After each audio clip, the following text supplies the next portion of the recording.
Hello, everyone. Thank you so much for joining me for a new episode of Crafting with Class.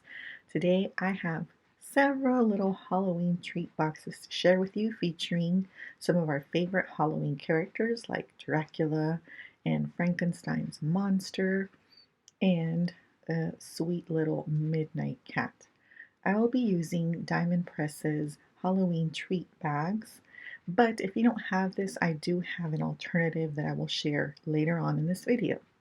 So let's assemble the characters first. So starting with Frankenstein's monster, these are all the pieces that you'll need, and I will also be using one little green one that I will show you what I'm doing with next. So first I'm going to stamp out the little, stamp the little ear parts so it gives the ear some dimension. So to the head part, you're going to build upon that. So first I'm going to take that little layer. And so again, all of the dies are included in this kit to cut out all of these pieces. So I'm going to attach the little hair to this, or to his head. Then I'm going to attach the little bolts that go on either side of his neck. Now, you will see that I put the bolt on the wrong side. There is a right and a wrong side. And when I put the second one, I noticed that the end of the bolt didn't really line up. So here's where I'm like, oh wait, I don't think this is right. So I took it off and I attached it to the other side, and you see how the edge is like at an angle, just like that. And so it does line up with the side of the face. So there's a right and a wrong way. So I'm showing you the way you should do it so you don't mess it up like I did the first time. But luckily, with liquid glue, it gives you that wiggle time. So it's all good. So now I'm going to put the face, and when I do things like this, I like to lay the pieces out just to get an idea of where I want to put things before I actually glue them down and commit them.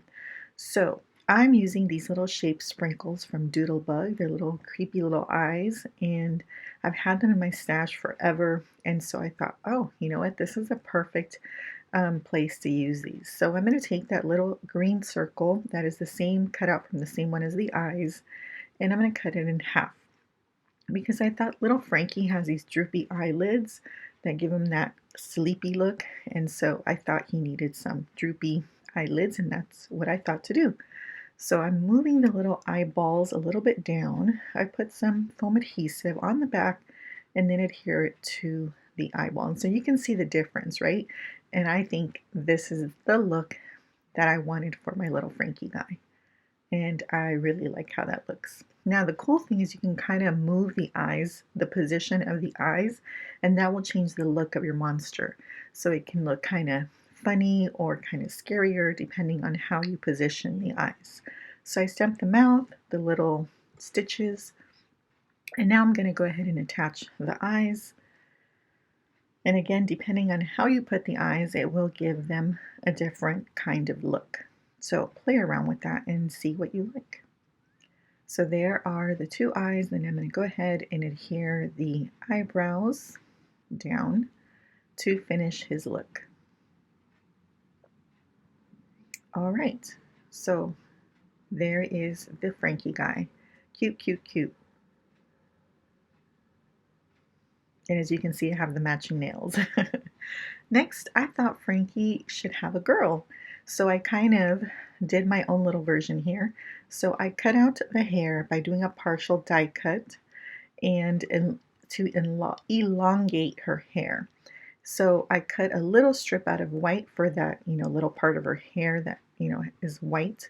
So I went ahead and glued it onto the black hair, just like so. And because she has like wavy hair, I thought I would put it in this wavy embossing folder just to give it that wavy pattern. And I really liked actually how that came out.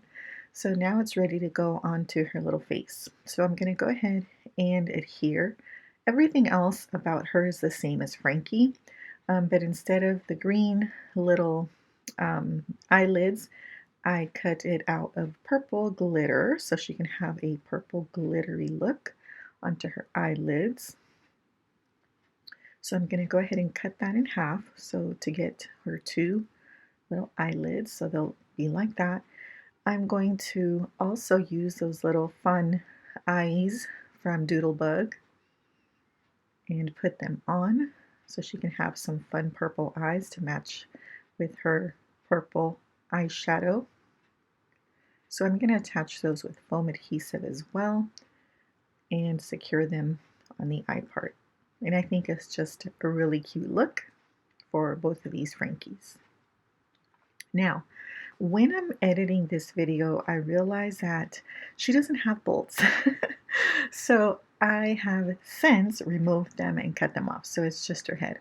So you will see the little bolts all, during this video, but I did remove them. So now I am adding some lips, giving her some little red lips there to enhance her look. And I've added I just did some quick eyebrows because I didn't want them to be as thick as Frankie, so I just drew some in and then attaching her eyes, and she's all done.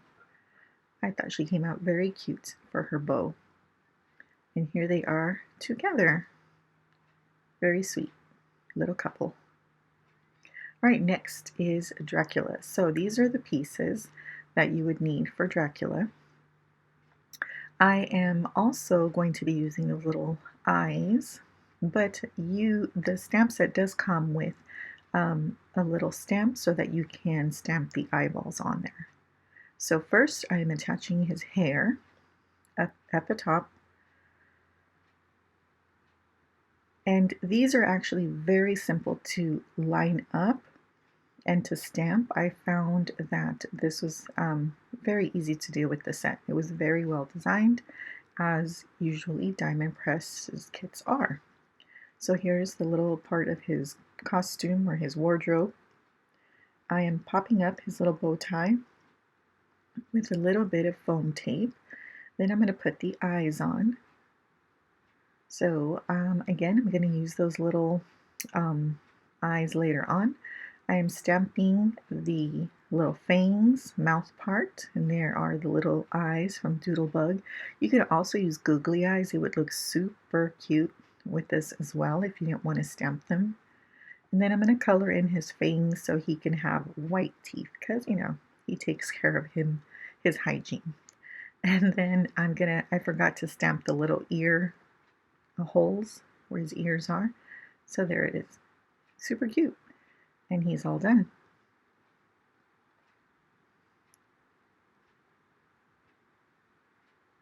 And I just think those eyes are the best.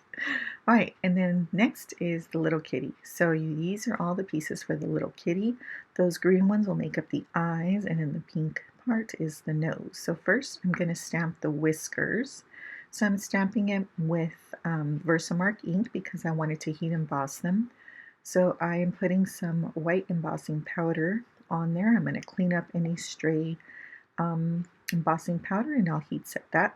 So I put the pieces down like I like to do, and then once I have them kind of where I want them, then I'm going to go ahead and pick them up and add some adhesive to glue them down. Now, the eyes are actually a really neat way of doing those eyes. At first I was like, how is that going to work? But once you put it on, you're like, oh, okay, that's actually a really cool way to do those eyes. It gives that illusion that they're filled in the middle. So that was actually really cool. Now, if you have the pieces in exactly where you want them, I would definitely use the trick with the press and seal and pick them up with the press and seal, put the glue on them and then set them right down so all the pieces will be in exactly the place you want. But I was a bit lazy in getting my press and seal, so I just did it this way, but it worked out just fine. Okay, so on to the treat box itself. So the treat box is only 2 pieces, which is nice. It will cut out the aperture, so the treat box will have a little opening like a peekaboo. So those were the 2 dies that you will need. So it also comes with a little packet of acetate so that you can cover up the hole so your trees don't fall through. And there it is. So I wanted to kind of put a little decorative element onto that little piece of acetate, so I'm stamping it with some black StazOn ink because this is acetate. And so there it is. You can see the little spider web. So it will still be little peekaboo, but it'll have that little spider web element. So I'm going to add a little bit of adhesive and then just lay that little piece of acetate on top to cover up that hole. And then there you can see the spider web. And I think that's a really cool way to decorate that acetate, and not if you didn't want to leave it just blank. So anytime I do one of these boxes, I always start by folding on the creases. So there are 3 folds at the bottom, and then you have 2 folds, one on each end for the tabs that will close it together. So there's the other side. And then on each of the sides you have the score marks for the gussets, and these are all valley folds, so you're going to fold away from yourself. And they're kind of like in a V pattern, and I found they were a little bit tricky to find, but they do eventually, you do kind of find them, but they're not exactly crucial for the proper, creating of the box. So don't worry if you don't get that perfect. And then for the side piece, there are 2 little score marks, and that just gives you a little bit of room for your treats inside. So you have those right there. So you'll see how it just gives you that little bit of extra space right there. See?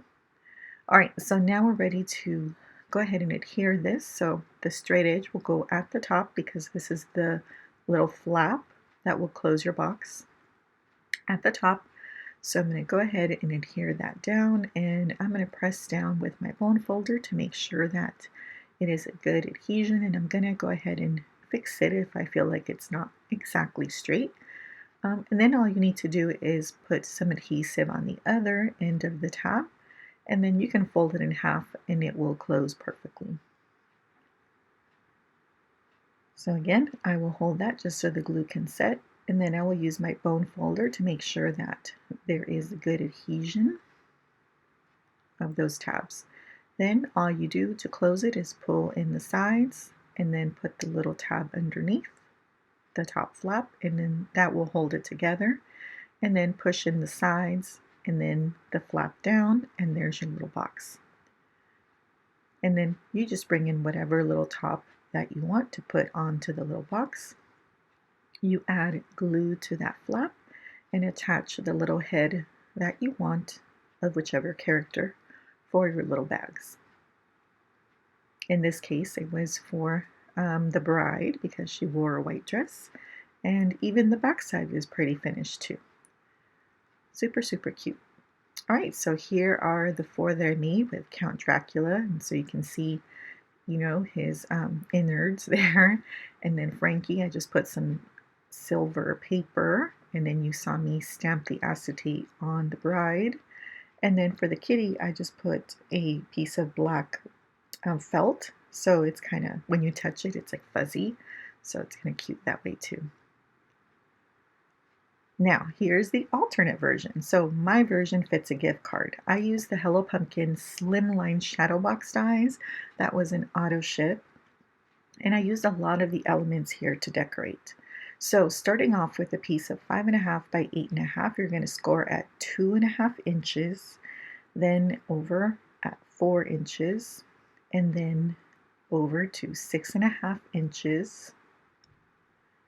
And then the last score is going to be at 8 inches. So I wanted to make my own box because I wanted to be able to put a gift card, because oftentimes that's what I like to do. So that's why I kind of created this version. You're going to turn it to the side. You're going to score at 3/4 of an inch, and this will create that little top flap eventually. And then you will flip it to the other side, and then you're going to score at 1 inch. So really easy measurements, really easy scores to make. And you can get 2 bags from one sheet of 8.5 by 11 for the bottom of your box. So you're going to cut on all those score lines up to the point of intersection. So you're going to make a total of 3 or 4 cuts, because you're going to cut off the little bottom piece entirely.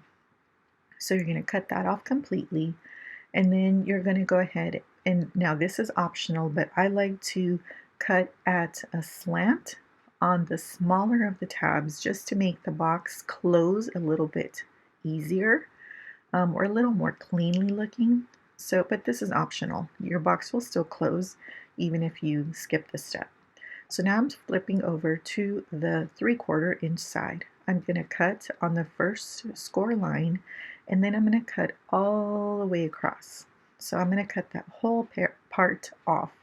So the only thing you should have is on that first section is to have that one little piece at the top, because this little piece at the top will become your flap that will close your box. So there it is. That is it. Simple, simple. Now I've rounded my corners of the little flap, and now I am folding on all those crease marks very well, and then all the 4 at the bottom. So 4 along the side of the box, and then 4 at the bottom, and then this is how it will close. So go ahead and add some adhesive to that side tab, and I'm just using some dry adhesive. I know, shocker, I do use this. And so there I am securing that box. And instead of messing with score marks, I just went ahead and just gave it a squeeze along the side, and that worked just the same. So then you close up the sides and then the bottom part, and then put some adhesive across the other side.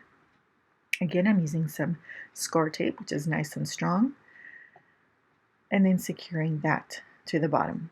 So there's the little box, and then the flap will fold down, and then this way it can fit a gift card perfectly. And I really would like it when my boxes can do double duty like that. So as you can see, it is the same width as the box, but it is longer than the diamond press one. And if it's a gift card, then that makes me happy. And you can fill it with all your little Halloween goodies if you're not going to, put a gift card in it, but I will. This is a gift for my TA. So, and then if you don't have it, you can make your own toppers and decorations. So I'll show you what I did with mine. So I used that slimline die to cut out that piece. Then I just went ahead and cut out the 2 ends. So you can get 3 out of them if you want to use the middle, but I just wanted to use the ones with the spider web, so I just cut it out, the middle one out. So there you have those 2 panels.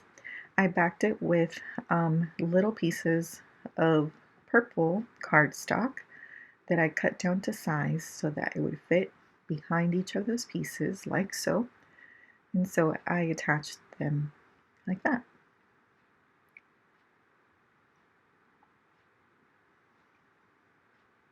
Okay, so there I have my 2 little pieces. And now I'm going to go ahead and take the Hello Pumpkin, slimline, still working with this one, and I'm going to go ahead and show you how I decorated it. So I stamped and cut out the Frankenstein, and then also the little eek die cut, and the little bats that came in this, and they're hiding behind this panel here. But this little die cut of bats is one that I used repeatedly over and over. So there's one of the little bats there. And then here you can see the mummy stamp that I stamped and cut out. And then the little bats in the corner as well. And then the little witch was a die cut that came in the kit with those little bats making their appearance again. And then the sentiment Happy Haunting came from this kit as well. So even though this kit was for cards, I used them for the decorations, and here they are, for my little treat boxes, and I thought they came out super cute. So here are my boxes with the little decorations that I made for the top. I thought they came out super cute. And then here are the diamond press ones. So the kitty with his little tail, Count Dracula, Frankenstein's monster, and his bride, minus the bolt. So whichever version you like, go for it. I think they came out super, super cute. Now here's a final look at all the little cute boxes with the diamond press kit, as well as the version that I created to fit a gift card. And I think whichever way you do it, I think you'll have fun. And it's just a matter of kind of, what you want the treats to be able to hold. Um, and yeah, so my final thoughts on this kit is that I think the little characters are adorable, and I can see using them for decorations or something else that would be really, really cute. But I am a little disappointed in the box. I think it's a little bit small. And also, I don't like the fact that it has that built-in aperture. I think that would have been nice to have that as a separate piece that you can choose to use. And so for that reason, the box has not been one of my favorite ones, but the characters are definitely super cute. But with my alternate version, I think that solves the problem of the little box. Now, if these things are not a big deal for you, then I think this would be a fantastic choice of a kit I think you might enjoy. Thank you so much for watching, commenting, subscribing, liking, all that good stuff. And I hope you have a lovely crafternoon. And if you'd like to see any more diamond press or any other kinds of videos from me, then I have a couple of suggestions here. Until next time, bye.